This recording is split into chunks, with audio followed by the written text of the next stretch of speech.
आज मैं आपको सुनाने जा रही हूँ मुंशी प्रेमचंद्र द्वारा लिखी कहानी ढपोर शंख का 5वां और अंतिम भाग।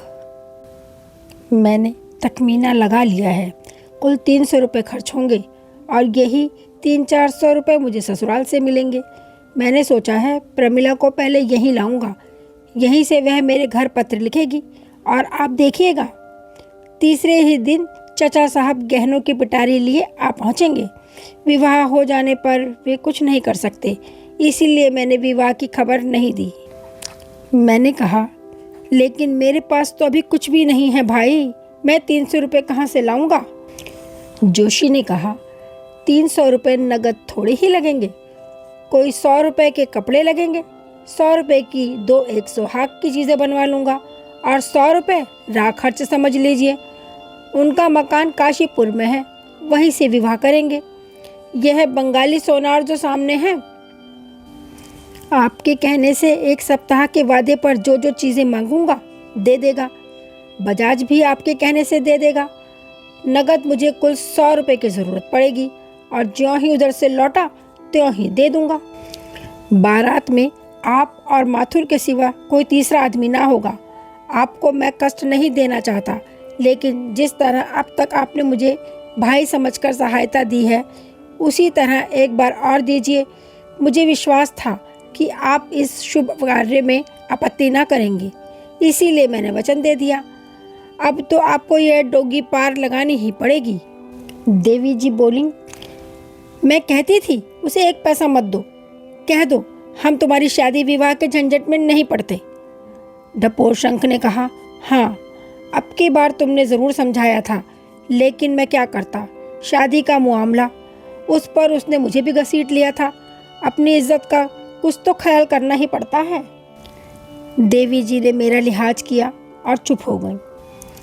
अब मैं उस वृत्तांत को ना बढ़ाऊंगा। सारांश यह है कि जोशी ने ढपोर शंख के मत्थे 100 रुपये के कपड़े और 100 रुपये के कुछ ऊपर के गहनों का बोझ लादा।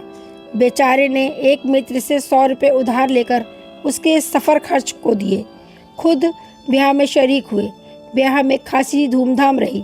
कन्या के पिता ने मेहमानों का आदर सत्कार खूब किया। उन्हें जल्दी थी, इसलिए वे खुद तो दूसरे ही दिन चले गए, पर माथुर जोशी के साथ विवाह के अंत तक रहा। ढपोर शंख को आशा थी कि जोशी ससुराल के रुपए पाते ही माथुर के हाथों भेज देगा या खुद लेता आएगा, मगर माथुर भी दूसरे दिन आ गए खाली हाथ और यह खबर लाए कि जोशी को ससुराल में कुछ भी हाथ नहीं लगा।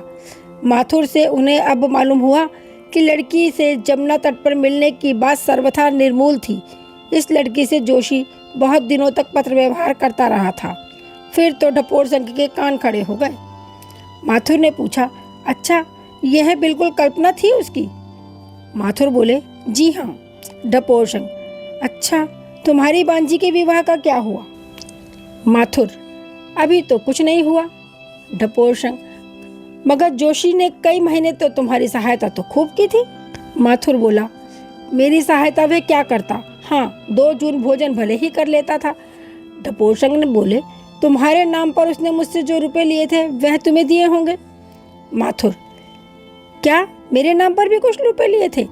ढपोर शंख ने कहा, हाँ भाई, तुम्हारे घर का किराया देने के लिए तो ले गया था।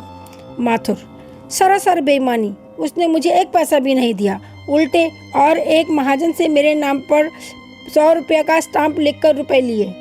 मैं क्या जानता था कि धोखा दे रहा है। संयोग से उसी वक्त आगरा से वे सज्जन आ गए जिनके पास जोशी कुछ दिन रहा था।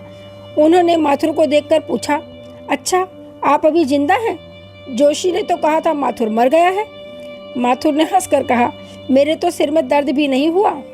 ढपोर शंख ने पूछा, अच्छा, आपकी मुरादाबादी बर्तन तो पहुंच गए? आगरा निवासी मित्र ने कुतूहल से पूछा, कैसे मुरादाबादी बर्तन?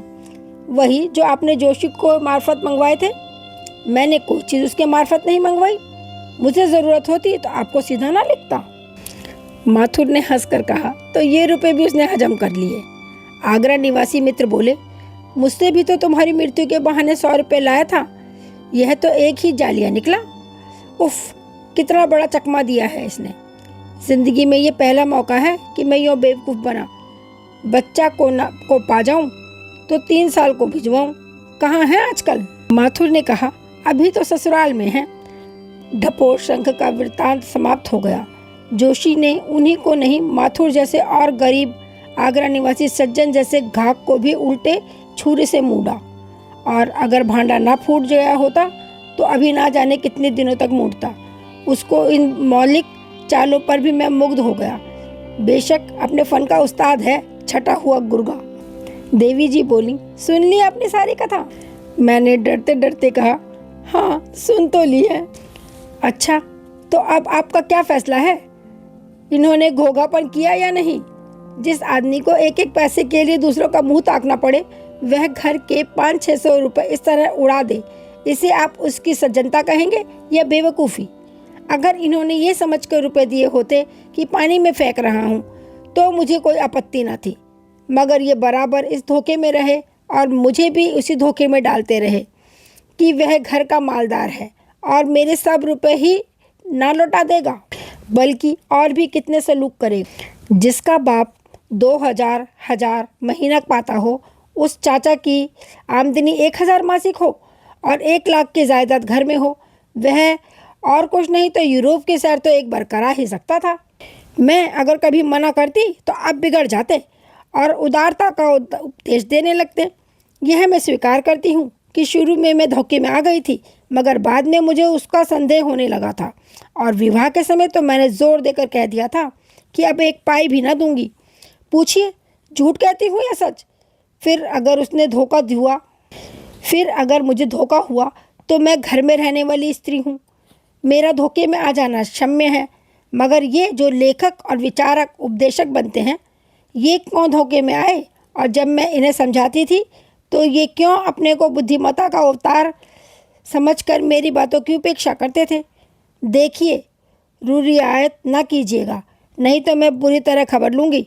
मैं निष्पक्ष न्याय चाहती हूँ। ढपोर शंख ने दर्दनाक हक्कों से मेरी तरफ देखा, जो मानो भिक्षा मांग रही थी। उसी के साथ देवी जी की आग्रह, आदेश और गर्व से भरी आंखें ताक रही थी। एक को अपनी हार का विश्वास था, दूसरे को अपनी जीत का। एक रियायत चाहती थी और दूसरा न्याय। मैंने कृत्रिम गंभीरता से अपना निर्णय सुनाया। मेरे मित्र ने कुछ भावुकता से अवश्य काम किया है, पर उनकी सज्जनता निर्विवाद है। ढपोर शंख उछल पड़े और मेरे गले से लिपट गए। देवी जी ने सगर्व नेत्रों से देखकर कहा, यह तो मैं जानती ही थी कि चोर चोर मौसेरे भाई होंगे। तुम दोनों एक ही थाली के चट्टे बट्टे हो। अब तक रुपए में 1 पाई मर्दों का विश्वास था, आज तुमने वह भी उठा दिया। आज निश्चय हुआ कि पुरुष छली, कपटी, विश्वासघाती और स्वार्थी होते हैं। मैं इस निर्णय को नहीं मानती। मुफ्त में ईमान बिगाड़ना इसी को कहते हैं। भला मेरा पक्ष लेते तो अच्छा भोजन मिलता, उनका पक्ष लेकर आपको सड़े सिगरेटों के सिवा और क्या मिलेगा? खैर, हांडी गई और कुत्ते की जात तो पहचानी गई। उस दिन से 2-3 बार देवी जी से भेंट हो चुकी है और वही फटकार सुननी पड़ती है। वह न क्षमा चाहती हैं, न क्षमा कर सकती हैं। तो बस इतनी ही थी ये कहानी।